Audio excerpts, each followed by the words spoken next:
আসসালামু আলাইকুম রহমতুল্লাহি আবরাকাত। অচল টাকার মেশিন। অচল মেশিন আসলে কেউ নিতে চায় না। অচল মেশিনগুলো আসলে কেউ নিতে চায় না। একজন প্রবাসী,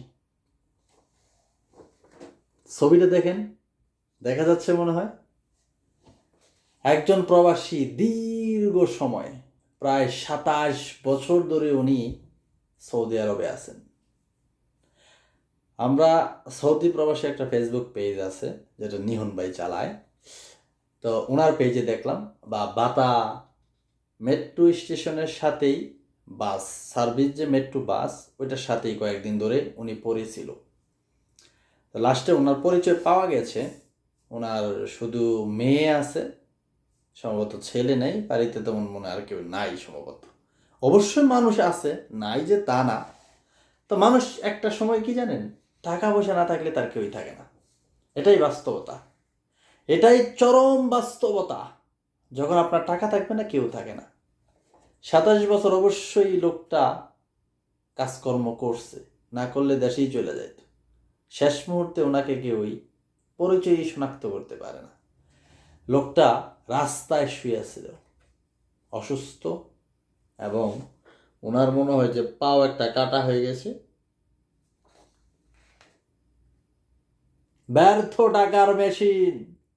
নেহন ভাই একটা স্ট্যাটাস দিয়েছিল যে আমাদের শ্রম মন্ত্রণালয় আপনার অচল টাকার মেশিন অচল হয়ে পড়ে আছে।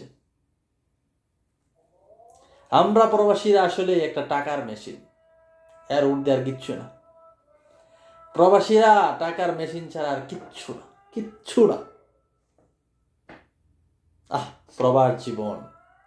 আমাদের সৌদি আরব বাতার মসজিদের আশেপাশে অনেক প্রবাসী খোলা আকাশের নিচে ঘুমায়। 5 লক্ষ 4 লক্ষ টাকা দিয়ে সে খোলা আকাশের নিচে ঘুমায়। ছবিগুলো ভিডিওগুলো কিন্তু সামাজিক মাধ্যমে আছে। কাজ করে কিন্তু থাকার জায়গা নাই, কাজ অনেক সময় থাকে না, অনেক সমস্যায় জর্জরিত আমরা। আমাদের রাষ্ট্র এগুলো দেখার সময় নেই, তাদের রেমিটেন্স দরকার, বাস এগুলো দেখার তাদের সময় নেই। তারপর ওনাকে